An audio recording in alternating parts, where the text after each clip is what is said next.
This is the website of my home club, which just recently added a registration form for guests. And we're doing this because we're meeting online currently, and we want to have an idea of who is coming to visit us. So clicking on that button takes me to this form. So we ask for some basic information about the person who's going to visit. We'd like a phone number. There's a room for them to add a note. And they submit it. And when they submit it, as part of the confirmation message, we do show them what our online meeting link is. I've got it blurred out here. Let's show how I would add that on a site that hasn't previously had it. So this is present in all the WordPress for Toastmasters sites, but it's not turned on by default. So we're going to turn it on also for our demo club site. And if I look at any meeting, one way I can go and find the template, which is what I want to update, the template that all my regular events are based on. I can look at any individual event, and edit template is one of the options here. And by the way, there's another way I could get to that same page. I can go to event templates, and it will list the different templates that I have set up for my club. So this is the one that's active. And the thing that I'm going to change is in the sidebar here, it's listing my regular weekly schedule. And down the bottom, there's this little toggle, no to yes. So now that's turned on. Now that I've updated that, I can go out and update all the events that were based on my template.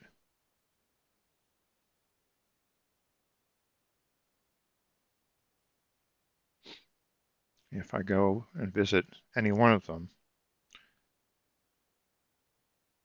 I will now see that there's a form down at the bottom waiting for me to fill it out. However, that's not quite the way I want it, because the default form includes fields for guests, and that can be useful if you're inviting people to an event where you have to book tables or something, or have enough food. You want to know exactly how many people are coming, so you want people to list their guests. It's not as relevant for registering people to attend a little webinar, which is essentially what we're doing online. So I'd like to change that form. And to customize it, I actually want to go back to my template, because again, I want this to be the same for all my upcoming events. And you can find the more detailed settings by clicking on the little calendar icon there. I go down here, and I could, it says that the form is the default from settings, so I could edit the default form, or I can just customize it for this kind of event. So I'm going to customize, and it opens up a little editor, and I could add additional fields here. But all I want to do for right now is I'm just going to highlight this section that says guest fields and take that out. So now when we go back to, if I go back to the editor, I now have this, I can go back to my little create update option, and I'm going to update that so that all the upcoming events will use that customized form.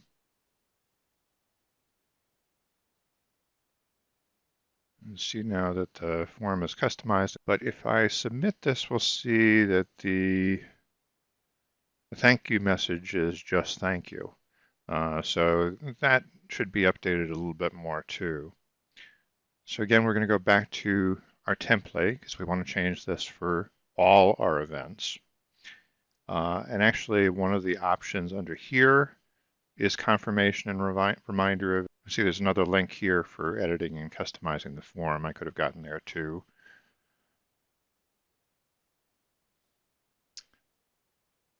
Or this sidebar area under notifications and reminders will allow me to change the confirmation message.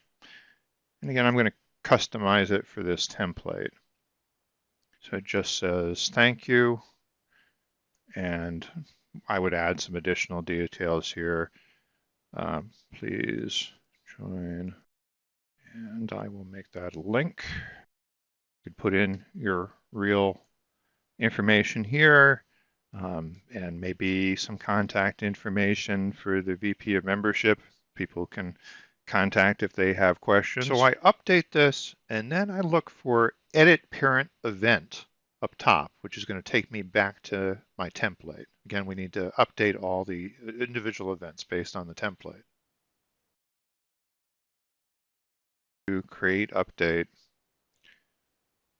So now all the events that I'm going to update from here are going to have that RSVP form,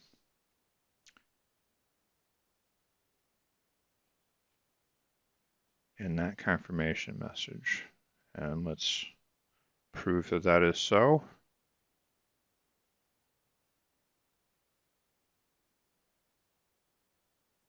Okay, so now here's my link. So I'm showing that this in the context of meeting online, something people at the moment I'm recording this happen to be very concerned with. Also, if you had a location where people needed to get admission to a private location where people had to get past the guard and you had to make special arrangements, anything like that, where the logistics of getting to your meetings might be complicated, it would be good to have a registration form, or just because you want to keep a record of who's coming in. Now, what I had done for my home site is I also had something on the home page that was promoting the RSVP for the next meeting.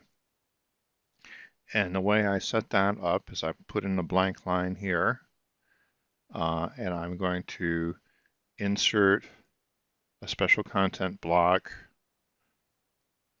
Just type the word event, and we'll see RSP Maker embed event. And we could click a specific event, but for here we just want whatever the next event is. And I'm just going to show this compact display of the headline, the date, and the button. So that's all they're going to see on the home page. I'll update this.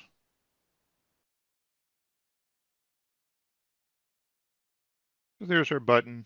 Just add a little explanation saying we'd like guests to register in advance. Please click here.